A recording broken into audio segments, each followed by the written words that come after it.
Everybody, welcome to the show. On this episode of the podcast, I have my friend Maya. She is the co-founder of Koia, one of the most delicious plant-based protein beverages you'll ever have in your life. And I really do mean that. These things are super delicious. If you get the chance and you find Koia, it's Koia. And let me say, the vanilla bean is out of control. It's super delicious. We talk about sort of where she came from, the beverage business, all kinds of crazy stuff, and I really hope you enjoy it. Please welcome Maya French. Welcome to the Nik Ingersoll Show.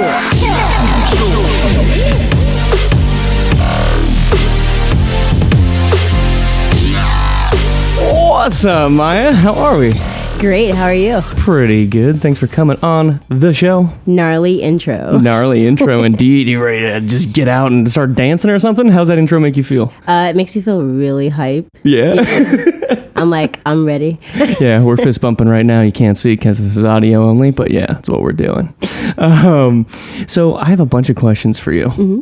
So the beverage business is like this really crazy business, right? So you're basically taking a heavy liquid and shipping it across the US. There's the whole different distribution system where you're dealing with a lot of smaller direct sales distributors and asking you for equity and sort of there's like almost a mafia component to the whole thing. Like, what's that been like to deal with? Oh, man. Yeah, I mean, I think every year is a different stage of the business in which we have to deal with different people. So starting out, it's probably really easy. You're like innocent, you don't really know much, and you can kind of use that to your advantage. But also being conscious of not being taken advantage of by these big guys. But we were very lucky early on because we received a national deal with Whole Foods, which opened us up with UNFI nationwide. So we really didn't have to worry about any smaller distributors until later. So that just, stores were able to kind of look at the catalog and pick us out, or we go to the distributor shows and be right in front of the people so they can just, order then and there. This year, we're really starting to open up into smaller DSDs, and that's tricky because of the mafia aspect of it. The mafia is real. Yeah, exactly. They have these territories, and you're like, wait, well, this distributor that we're working with, this larger distributor already, services this store in this territory. So how can we make it work? Oh, we can't? Okay, we can't work with you. And then you see your competitor the next month in all these accounts, and you're like, exactly. So, I mean, it can be really, really hard to navigate. And it's just like being strategic about, who you choose as your partners. And then, the equity piece is like, that was not on the table for us. Yeah, as it shouldn't be, yeah, right? Exactly. Yeah, as it shouldn't be. Anybody out there trying to get some easy equity. Yeah, that's kind of wild. So you guys started off in Whole Foods, and for those of you listening that aren't in the food and beverage biz, that means that essentially you don't ship directly to Whole Foods, you ship to a distributor, and then the distributor actually ships to the retailer itself. And so to go straight into UNFI, that's kind of a crazy setup for these DSDs too, right? Because they're distributing everywhere. Exactly. And so their territory is every territory. And even for some places, we've switched over to a DSD just because we needed more eyes on the product. And DSD can also work as a merchandiser.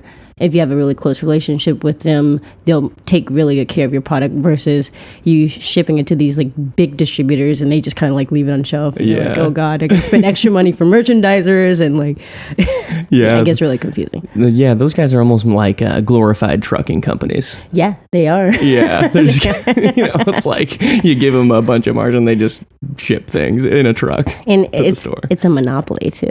Yeah. Yeah, so that's the other piece. I wonder what'll happen with UNFI and Whole Foods. So, Amazon acquired Whole Foods a couple of years ago now. And I mean, Amazon is kind of well known for the whole distribution and fulfillment thing. Exactly. So I don't know what's going to happen to UNFI, but shaking in the boots. Yeah, I think so. And Instacart probably the same. I know, but what does that mean for us as a brand? Are we going to get, I don't want to curse. Oh, no, you can curse. You can say. We're going to get fucked. Yeah, you can say whatever the fuck you want. Yeah. Now that they have all this control. Ooh, that's a great question. Yeah, I wonder if we will. Yeah. You know? I mean, they could totally do it. They could completely do it. They already do it on Amazon.com if you're a vendor brand. Yeah. We don't sell a lot on Amazon. Yeah. We're Amazon Fresh for now. There But we go. we'll see what other opportunities there are in the future. But yeah, it could be that's a problem, and also the barrier to entry will be higher too. Right. Because a lot of these brands, they're bootstrapping. A lot of these brands, their big thing is to get into Whole Foods. That's like their main goal. It's like once you get into Whole Foods, then you're golden. Everyone else wants you then. That's the perception.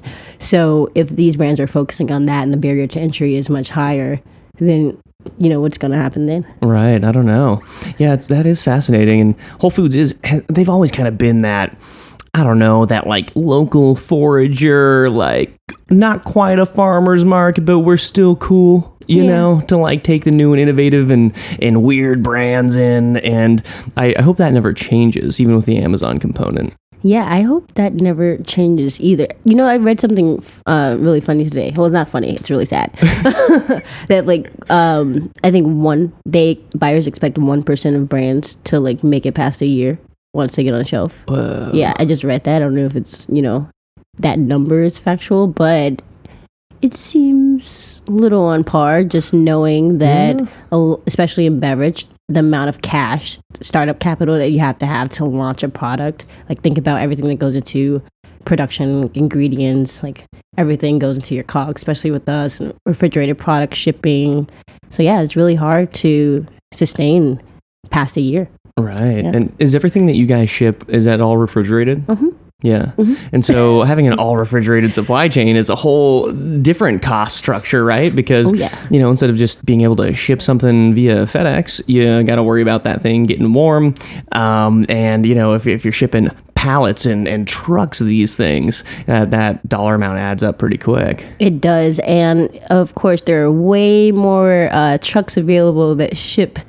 What is it? I'm sorry, I'm like non-perishable. Yeah. It's okay. You don't ship anything dry. I'm like, what's the word? What's the word? I only know perishable. But yeah, there are a lot more of people that ship non-perishable than there are that ship perishable. And then you have to think about D2C, like direct to consumer. Are you able to do that? No. So like for us, what we're doing is using our D2C more as a place where people can buy things in bulk where they can't do that in store.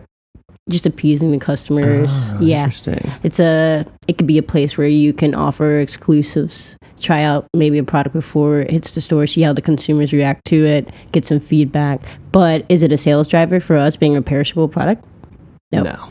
Yeah, that's actually a really interesting sort of way to use it though, right? Mm-hmm. Because if you're selling a perishable product that has to be cold all the time and you can't have sort of a DTC giant business as a result, then what do you do? Well, then you do stuff like that. That's actually a really interesting and creative way to view it, actually. How did you guys come up with that?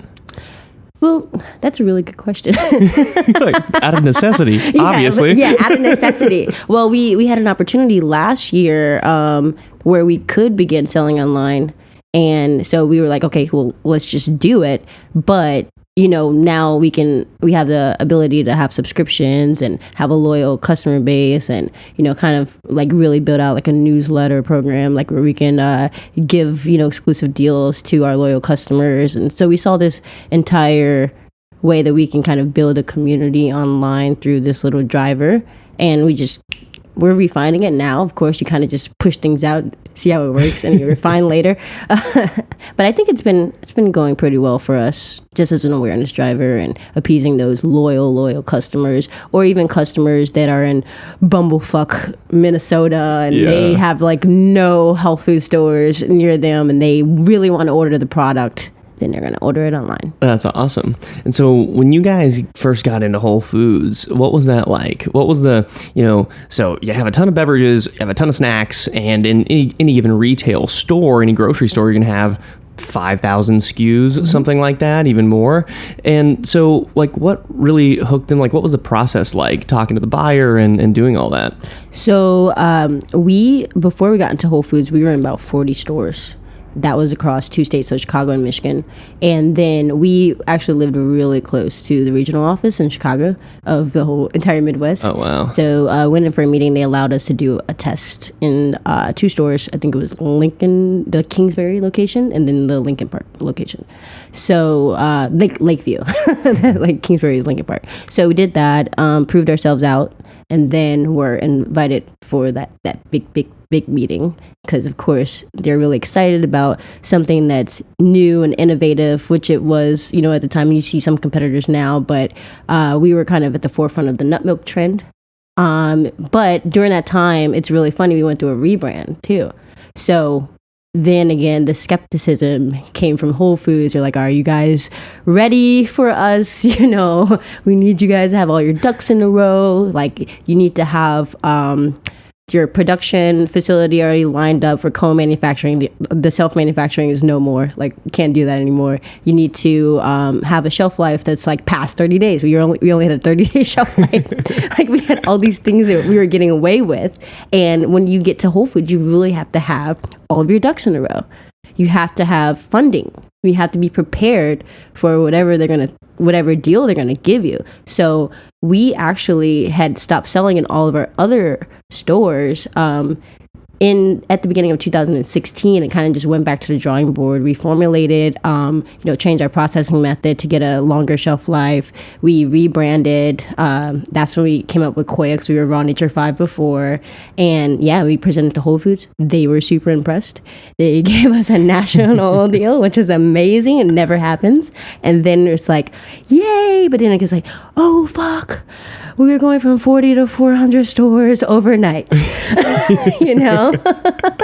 So that's amazing. Yeah, it was amazing. Yeah, so you get in there, right? You got your product. You're doing a reform. You're switching co-manufacturing facilities. Now, no longer doing self-manufacturing, Yep. and then also changing the name and I mean, that's a lot of stuff to do in such a short amount of time. Oh yeah, I'm like, how have I not aged? I have no idea. I remember it was like 24-hour days, from anywhere from like reformulation to just like brand, like name explorations, and like everything was packed into that short period of time. That's what it takes. You have to grind for what you want. Yeah.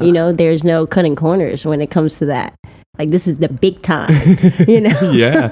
It's like you've been, playing in the AAAs, you've been fighting in the, the tough man competitions, and all of a sudden the UFC calls like, well, you better have all of your training in line. Like, Exactly. Don't get another shot. Like, if you go and you promise that Whole Foods buyer, like, yeah, hey, we're going to have this big national rollout, and then let's just say, like, you just didn't ship product. Oh, that almost happened. Really? Oh yeah. Here's a juicy. And this wasn't set up, by the way. I didn't actually know that. Yeah. Sounds like all too convenient. I know, right?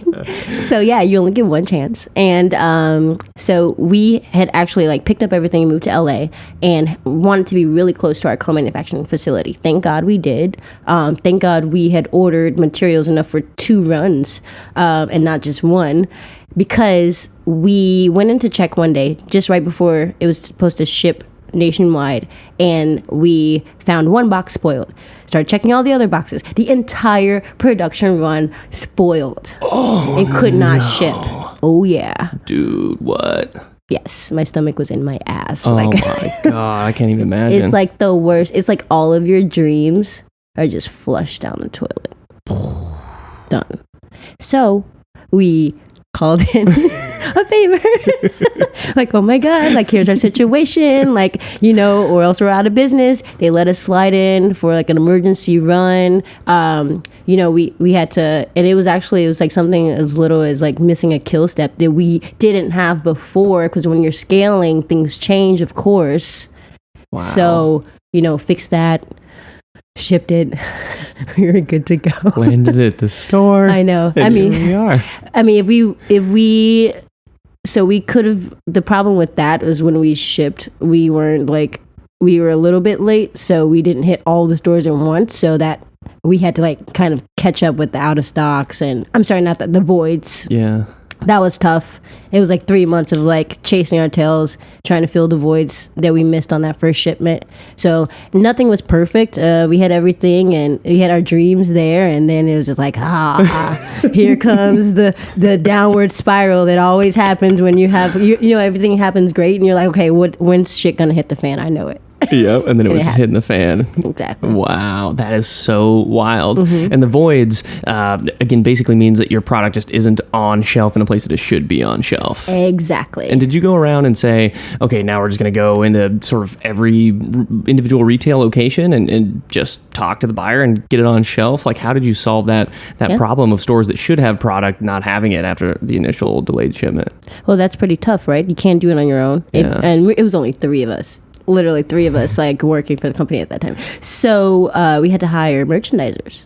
And those merchandisers were the people, the feet on the street who can go into every single store. And you literally had to be like micromanaging, like making lists every week. Did you check this off? Did you check this off? Well, thankfully Whole Foods like gives you your data so you can actually like see. But imagine if it was another store. Yeah. It's hard. Very hard. Yeah. Yeah, and a lot of stores don't actually do that.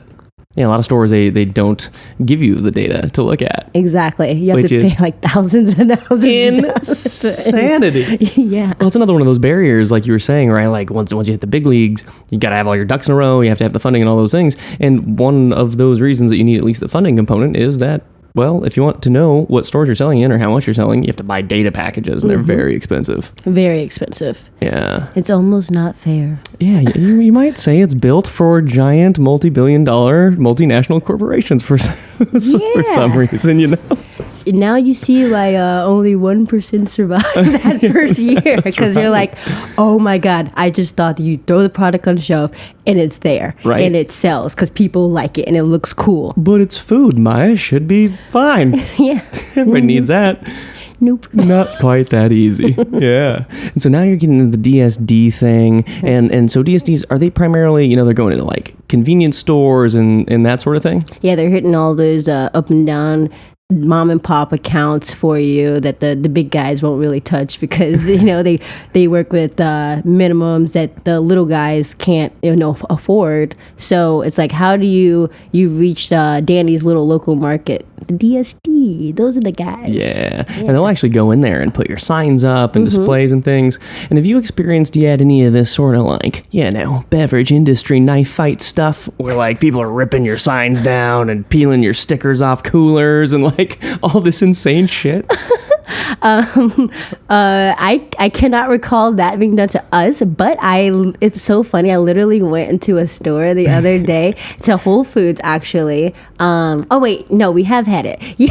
You're like, what happened to our space? Well, this other DSD came in and they just bullied you out of your space and they made more room for their product, which is a competitor. But no, recently I went to Whole Foods and I was looking for this tea that I really like. It's like clean energy.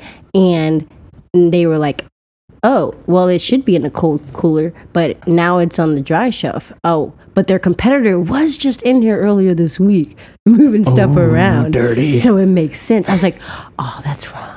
That's what happened. That's what happens, though.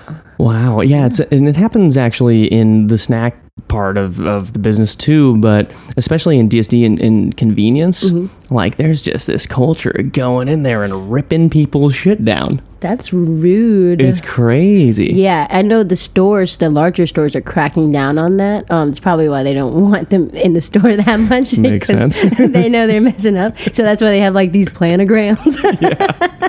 And then they're just itching. They're like waiting for the planogram to kind of just like, you know, wait out over time and then they can just come in there with their little sneaky selves and do whatever they want, mess up the shelves again. Right. Yeah, it's awful. Wow, that's crazy. And your product's actually really interesting because, you know, I consumed, I don't even know how many brands of like protein shakes, like all of them, you know what I mean? And, you know, from the Metrics to the Cytosport to the Naked Pineapple Protein, which is like 1 million grams of sugar, actually. It's like... Oh, pineapple? Like, pineapple protein? One slice alone is like 27 grams of sugar. I can only imagine. They're calling it a protein shake, and then you look at the nutrition panel and like, well, wait a second, why is there like, for every 1 gram of sugar, there's 0.6 grams of protein I in know. here? It's like, I didn't know sugar converted into protein. Yeah, maybe they're onto something. Like, what's going on? And then the coolest thing about yours is like it's plant-based, right? And that's oftentimes associated with sort of bad taste, or at least it has historically, this chalky kind of weird taste, and yours does not have that. It's like extremely delicious. Oh yeah, it's really good. I mean, taste is number one. Right. If a person tries your product, they taste it, and they have a bad experience, they're not coming back.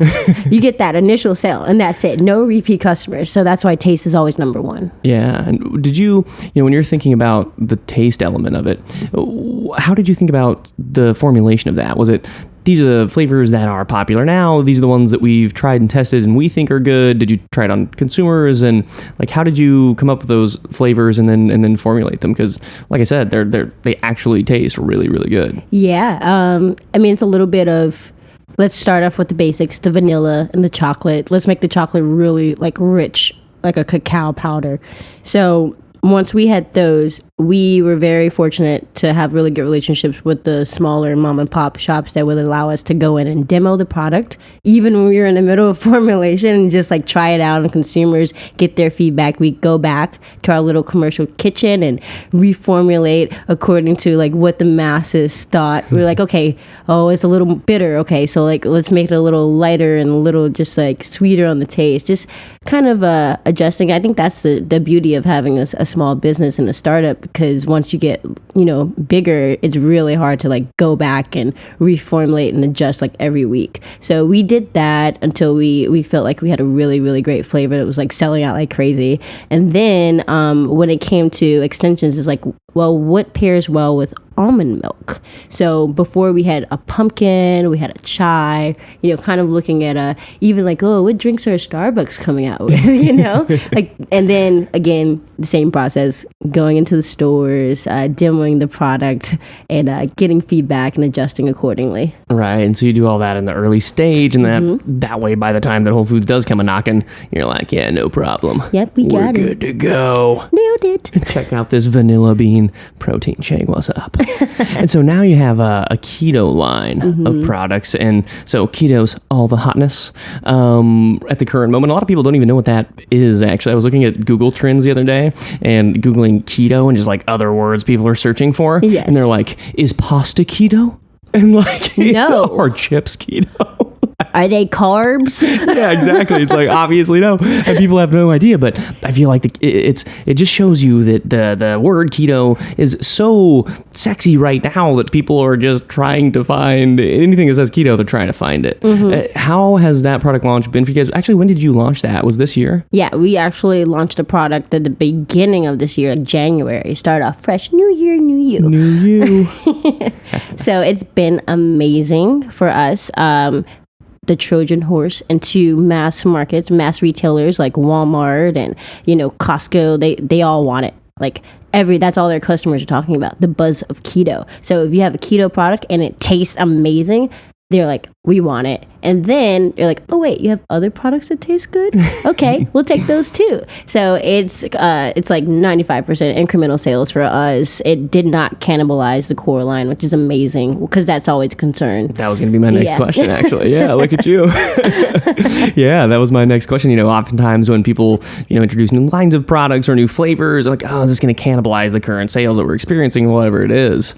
And walking into the keto line then and having that sort of anti-cannibalization mindset, how did that inform your product development and the way that you marketed it? Like, what made it different than sort of the protein angle? Like, what made it keto? Was it just taking out all of the sugar that you possibly could and then maybe adding MCT? Like, how did you think through that whole thing? Yeah, so we did like a coconut milk / coconut water base, which helped us keep that sugar really low still. No added sugar, keeping the carbs very low, high fat. So it was like the MCT. We have very high grade of MCT oil. I think it's called C8. Yeah, one other company uses is bulletproof. Yep. So just having, actually, I think so just having those call outs. We changed the call outs on the packaging. So the little leaflet that we have on the top of our packaging, it says on our core line, 18 grams of protein, but we don't call out the protein on the keto line. We call out the MCT oil. So Smart. it's very important because you're thinking about what those consumers are looking for when they're looking for keto products. So it's just like, tweaking the messaging a little bit and, seeing what grabs the consumer's eyes. We're going to be, changing our core line to say, Koia protein, and then we'll have like Koia keto. So just making sure that the messaging is just very straightforward. Right. And what are the macros like on the keto shake? 5 net carbs, 12 grams of sugar. Let's see, what else? I'm trying to remember. Sorry to put you on Not the 12 grams of spot. sugar. I'm sorry, 12 grams of protein. Oh my God. That's okay. I was going to correct you. 3 after. grams of sugar. What else can I say? Off the top, I'm not a huge keto. Let me grab one of those. Yeah, go ahead and grab one. Okay. I'll talk in the interim.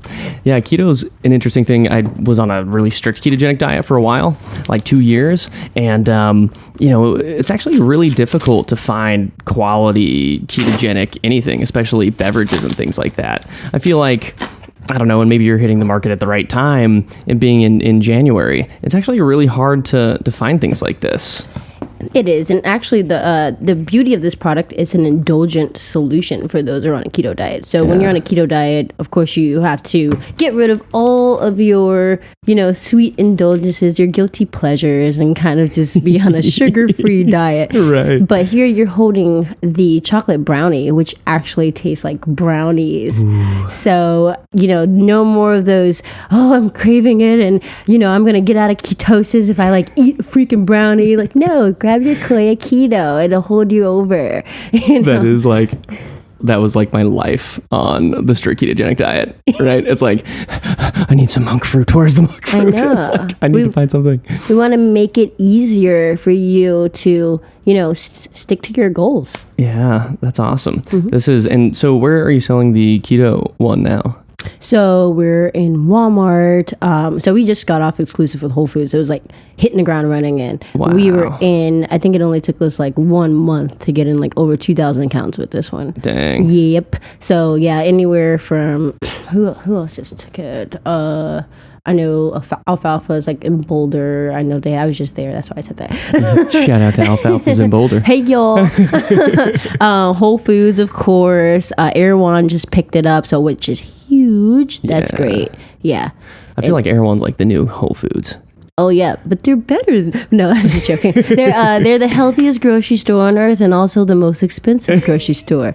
When I walk in there, I know that I'm not going to spend less than $20, and that might be for a bar. Single item. Yeah, there was one of the people that work for me. They go to Erewhon all the time.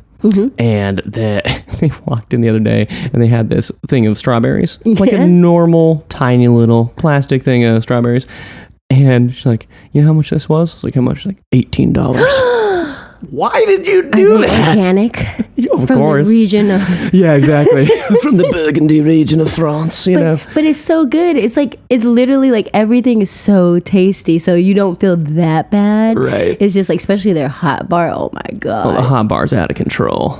It's I would go to a hot bar versus a restaurant. Yeah. Any day. Everyone's hot bar is top notch. Yeah, they're I didn't know what Erewhon was a couple years ago. I'm walking that thing in Santa Monica, and so I'm going around. I'm like, I don't know, it feels kind of like a New York City bodega a little bit. So the shelves are really tall and all that kind of stuff. And then I get to the hot bar and I'm like, oh, that's what's going on in here. What? Yes, and their epic $7 donut. Yeah, $7 donut. Yep. What? Seriously? Yep. Is it good or what? Yeah, it has mushrooms in it and stuff. What? Yeah, it has mushrooms? Adaptogen blends. The texture is perfect. It's worth the $7. Whoa. Now I'm going to have to go and try one of those. Yeah. So this is a $7 mushroom-filled adaptogen donut. It's probably keto. It's probably packed with... Who knows what else they're doing in probably there. 0 grams of sugar, but it tastes like it's 50. Right? Yeah. Everyone's the experimental spot, the experimental food hotspot right now. Oh, yeah. Yeah, it's definitely really expensive, but also all the cutting edge cool shit. You can just go in there and see what the new trends are before they even hit Whole Foods, and just the product selection is incredible. I feel like I'm in a different country when I walk in there just because they have so many cool items. Right. Yeah. Now I wonder, you see Walmart and these are in Walmart, right? The keto ones are in Walmart. Yeah. Shout out to Walmart. Congratulations on that, by the way. Thanks. That's huge. That is really huge. It's really, really, really awesome. Thanks. Walmart is taking more and more steps in that direction. They are. Really, really fast, right? It's like, yeah, we want organics, we want natural foods, we want these things that are better for you and functional and all these different things. And I see them doing it. I wonder how long it's going to be before Walmart is like Whole Foods is now. A while. Right. Just think about the Walmart customer. Like, they want to be healthy, but you have to kind of drive the price down because they're not going to pay for healthy. And then, they're a little intimidated by things. So it's like the products that they're accepting are more on the, I understand this, but I'm not intimidated by it. Right. Yes. Yeah. It has to be. It has to have that like perfect mixture. You can't just throw in like a tonic, or an adaptogen latte that's bottled and expect people to know or buy it, especially if it's like $5. So it's not going to be the next Whole Foods in a while. Right. Yeah. Your $7 mushroom adaptogen donut's not selling in Walmart anytime soon, I guess. No, unfortunately not. Don't think that's going to happen. Yeah, it is wild. I think a couple of the very first brands I ever saw in Walmart were Suja and Sambazon. Yeah. Yeah, it was a while ago. And then, I don't know if Walmart's just trying to figure it out, but since then, I mean, they've taken in all kinds of things now. Yeah. It's really interesting, but it's like, okay, they're taking it in, but is it moving? Right. That's the question. That is the question. And I wonder, too, if they're putting on sort of a different set of KPIs relative to your full octane Coca-Colas and your, full octane Flamin' Hot Cheetos. Yeah, that they know they're going through like pallets and pallets. They're like, okay, we'll lower our standards for these healthy products because it makes us look great. Right. It shows that we care about our consumers, and people, they want to hear that. They want to hear that out of their favorite store, that their store cares about them. And so they're taking an initiative to bring in more healthy products. Yeah, and Walmart really can move the needle, too. They're such an enormous business. Like, it's a $500 billion. It's like a $500 billion revenue business. Wow. Yeah. Wow. And college kids love it. Right? Yeah. And some places like where I grew up, there wasn't a super, there's just like a regular Walmart, and then they put the super Walmart in, and I grew up like way out in the country. And so like everybody from everywhere is driving like an hour and a half, hour even, to just get to the Walmart to shop for anything. Yeah. Just stuff. Buy things. It's like almost like a Costco. You're like buying things, you're stocking up because the low prices, and you probably have a big family. Oh, maybe not you, but most of the people have large families and they live in the middle of nowhere. They might live in a food desert, so they have to stock up in Walmart. That's the closest thing. It has everything. Food desert. Isn't that an interesting concept? Yeah, it is. Food deserts. I know. I grew up in one. Explain a food desert. Food desert. Basically, there are no grocery stores for like miles. Yeah. You have to eat fast food. Yep. Because there's no place to buy groceries. Insane. I had to walk like a mile and a half to get to or drive. And what if I don't have a car? Then I'm screwed. Skateboard. Yeah. And so I'm forced to eat unhealthy food because it's available and it's cheap, versus me going to a grocery store and picking out fruits and vegetables and cooking for myself and creating like a healthier environment for my family. I don't have the opportunity to do so. So that's what a food desert is, and they're mostly in low income areas. Yeah, it's interesting. Like, and even where I was at, it was a very food desert like area. Everyone just ate fast food. Yeah. It's just so cheap. It's just like insanely cheap. You just go get yourself a McDonald's McChicken for 79 cents or whatever they cost. It's a really interesting thing because they've been able to sort of make this really, really cheap food that's like partially not food. Yeah, it's like the pink slime and stuff. I know. That's so interesting because when we did a lot of work at the pilot plant in Purdue.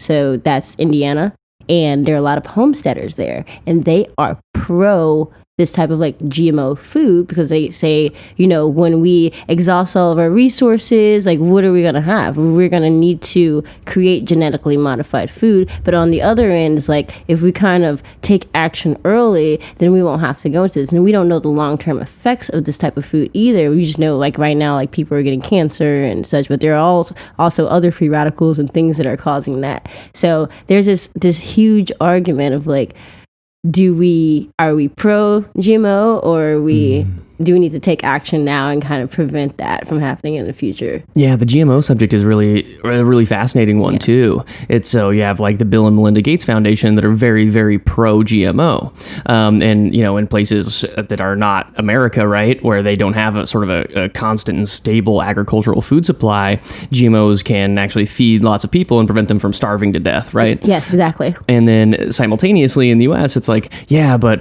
we don't want GMOs because of, well, for a litany of reasons, right? A lot of pesticide usage, Roundup ready crops, biodiversity, sort of this, just this monolithic, weird, like, not really a natural version of farming, pesticide residue, and all these other reasons. And it's really interesting and delicate balance. And it's like, not all GMOs are the same either, right? It's like some of the GMOs are made to resist pesticides, which is like terrible, right? That's crazy. It's like, so you're just going to dump as much pesticide you want on a crop and then it never dies.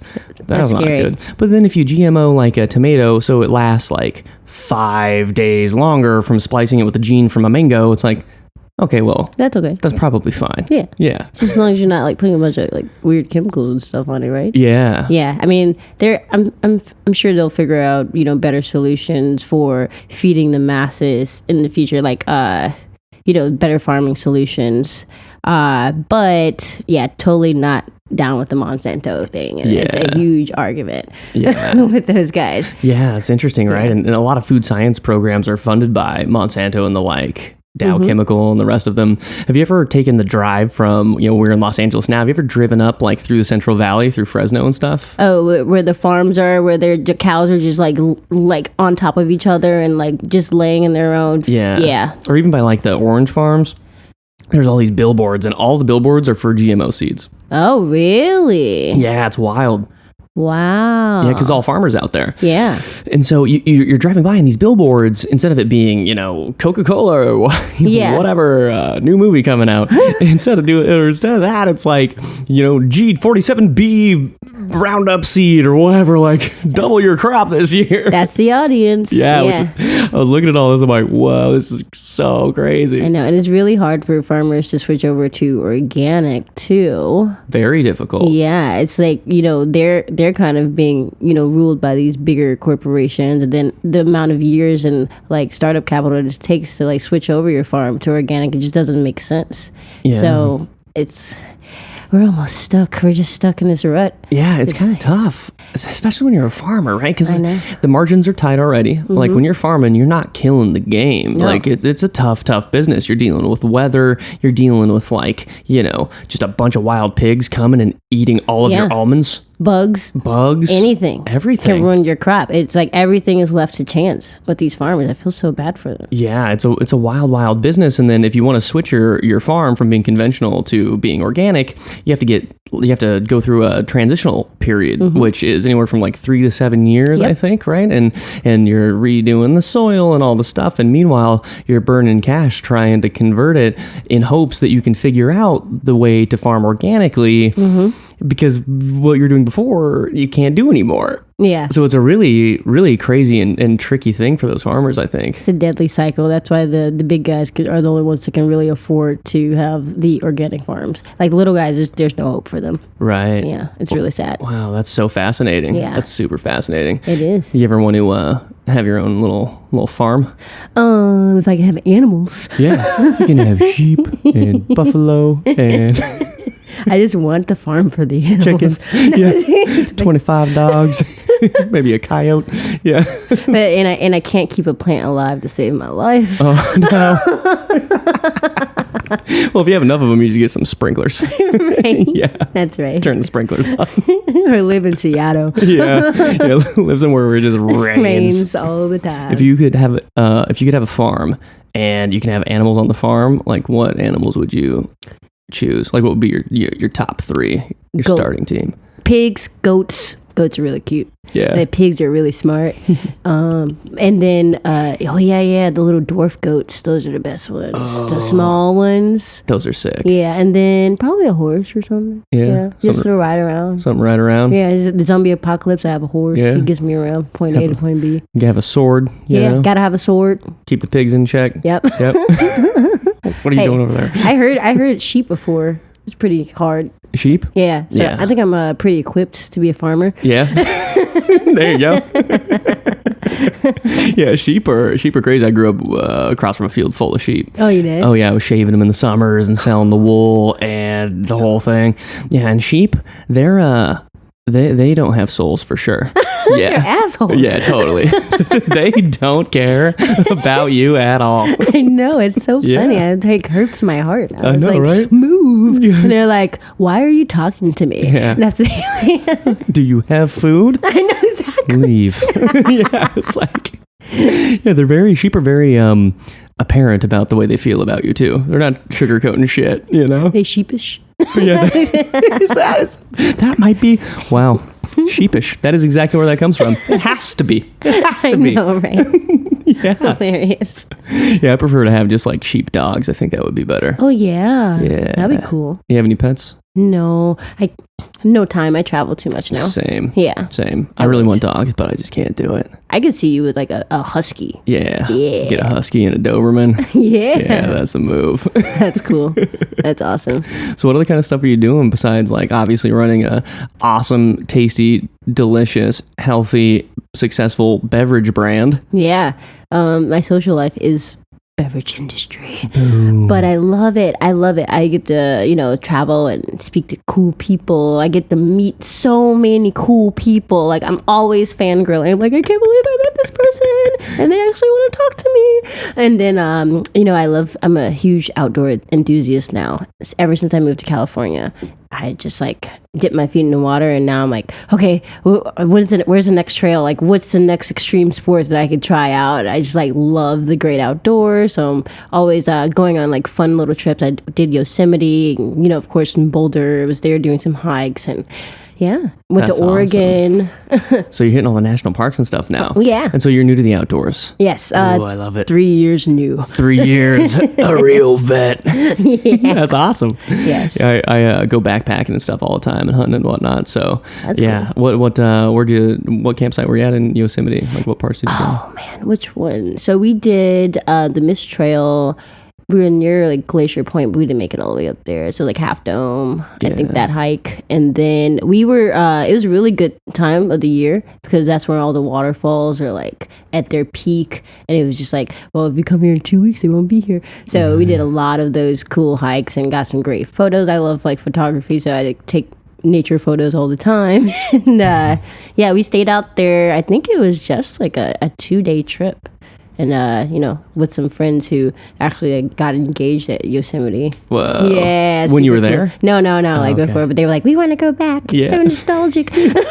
Any excuse is good enough for me to get to Yosemite. Yeah. That's epic. So, one thing is Yosemite is ultra beautiful. Like if you've never gone there, you gotta go because the waterfall, you go into this big valley and there's just waterfalls falling like all around you as you're driving in. It's just like this really beautiful and epic landscape and the weirdest looking rocks you've ever seen, like the flat sides of cliffs and shit. It's pretty wild. It's like you're living in a wonderland. Like it's like Avatar or something. It's crazy. I was like, wow, the earth can do this and this is in my backyard. Right? Like it's incredible. It's not that hard to get to. No, it's not. Yeah, I don't know what the percentage of people are who get to make it to places like that, but it's not nearly as high as it should be. Yeah, you're right. I think a lot of people also are a little intimidated, especially by the hikes. They're like, okay, this is so narrow. Like, I'm not in the best shape. I'm not going to make it. Like, no, there are smaller hikes and things that you can do. I see people bring their children there all the time. And,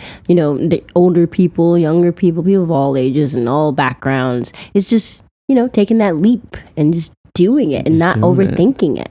Right. Yeah, that's right. And the outdoors have a weird effect on your brain. I don't know if you feel like this, but at least when I'm out there, it's almost like an odd sense of clarity. It's like devoid of Wi-Fi and Bluetooth and cameras.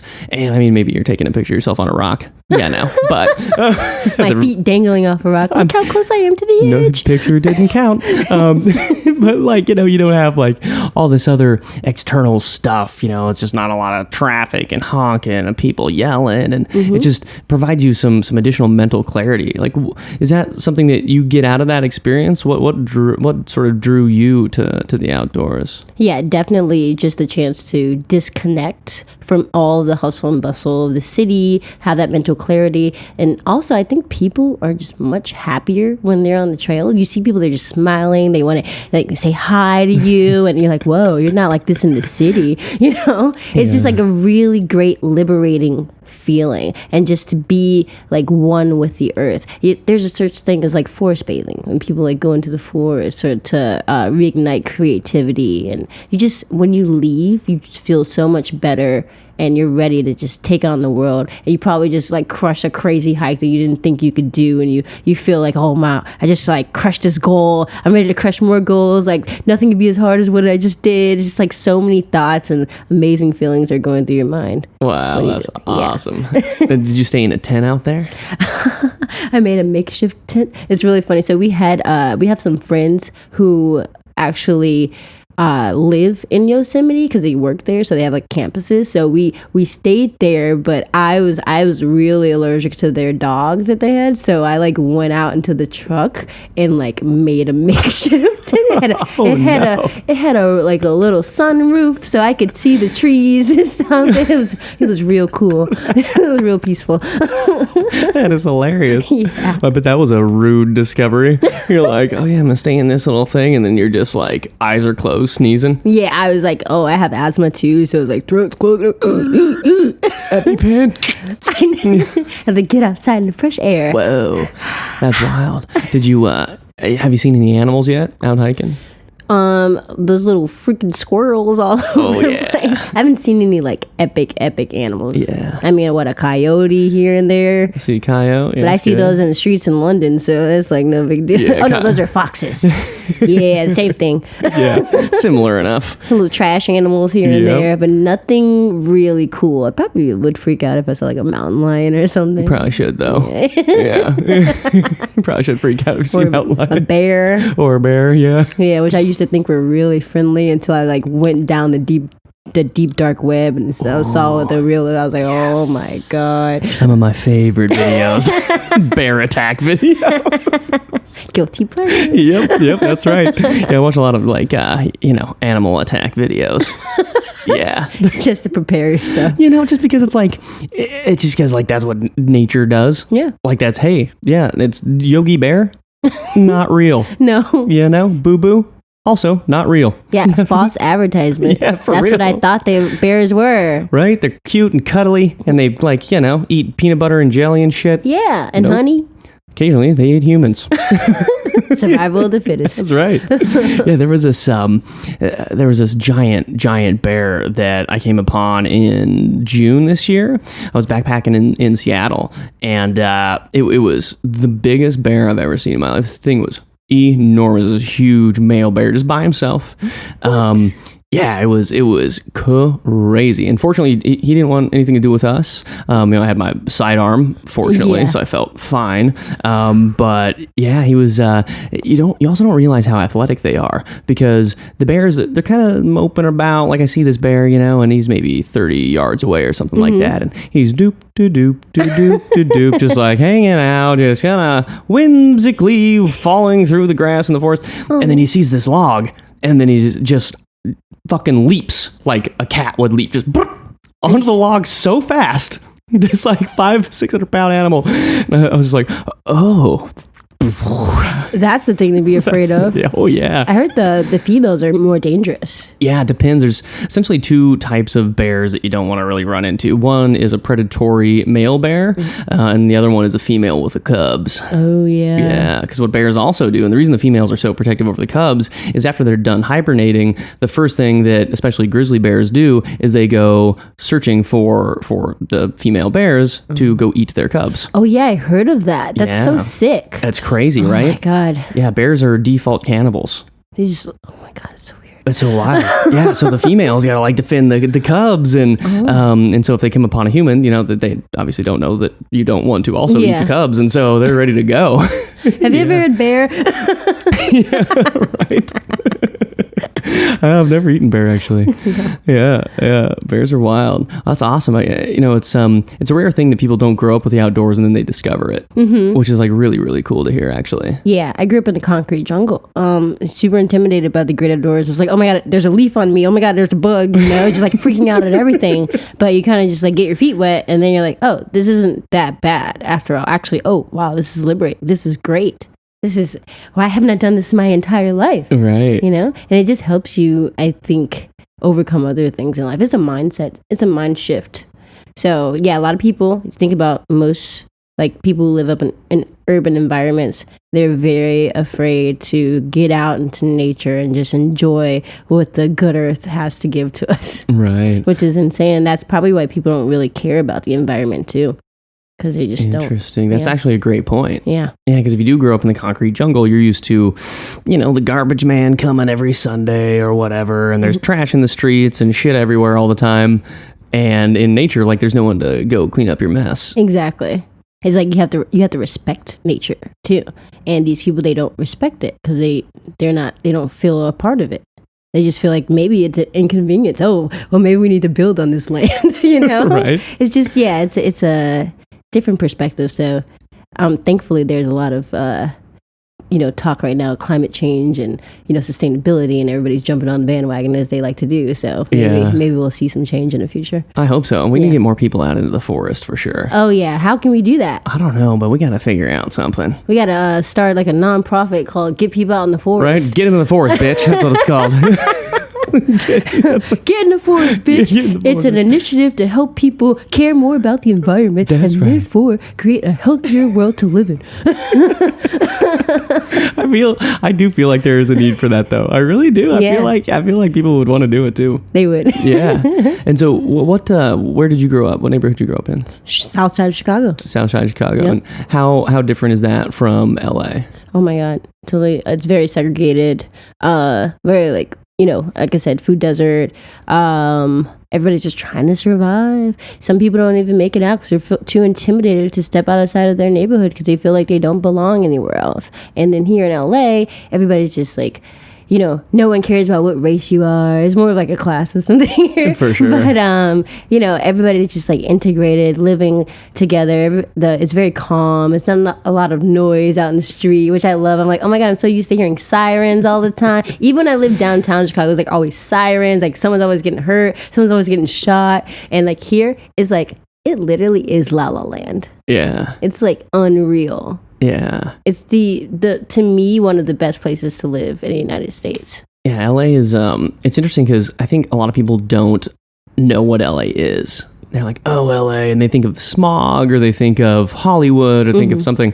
But it's actually not very smoggy. Hollywood's a very kind of small spot, a small part of LA. And it really is sort of a really beautiful place. Mm-hmm. Yeah. When did you move here? 3 years ago. 3 years. Yeah, from Chicago. And it was crazy because, I found my place online. I saw it the day I moved in. That was how abrupt the move was.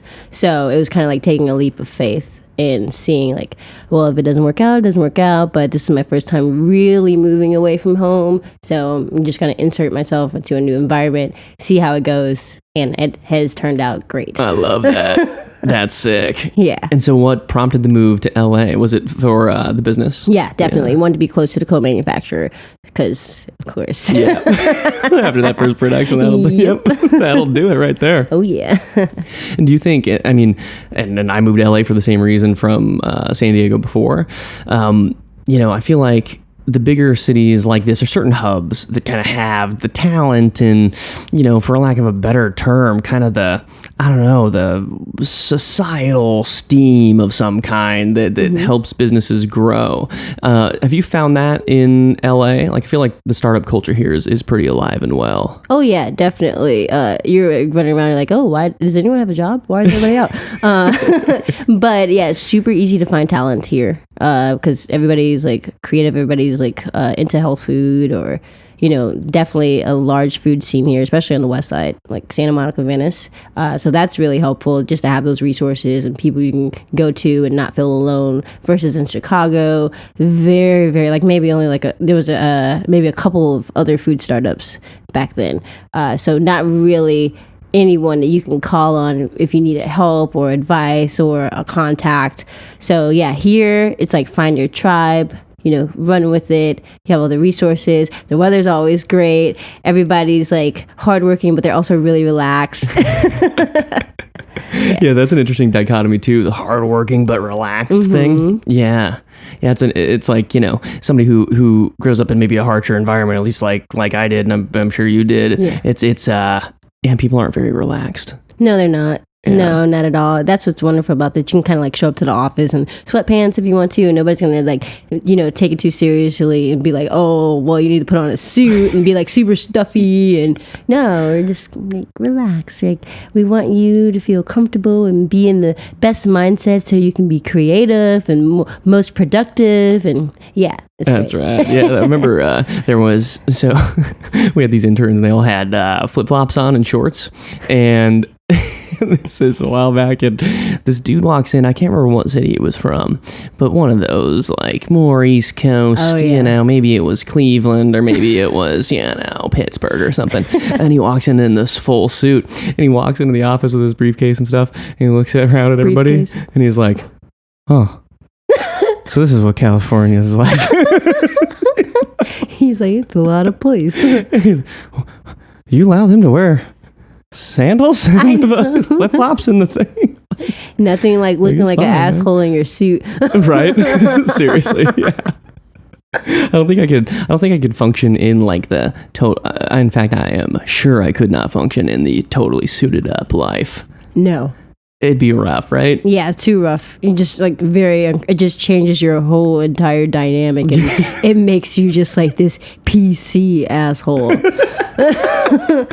It kind of does. You're like just like metamorph into a PC asshole. Oh my god, that's hilarious. It's true, yo. All of a sudden you're just wearing cufflinks. I know. Right? Like, what the fuck and is that? Taking yourself too seriously. Like, is that a pocket square? What are you doing over there? Right? Is there a banquet going on? What do you have a pocket square and cufflinks on? What are you keeping that pocket square? Plantain chips? Right. Hiding something in there, bro? Love it. That's awesome. So you guys right now, you're obviously you just launched this new keto line. You have the protein line that's already super delicious and awesome that you've been doing for a while. Mm-hmm. You're getting more distribution. Like, what's the next year, 2, 3 years look like for you at Koia? Domination.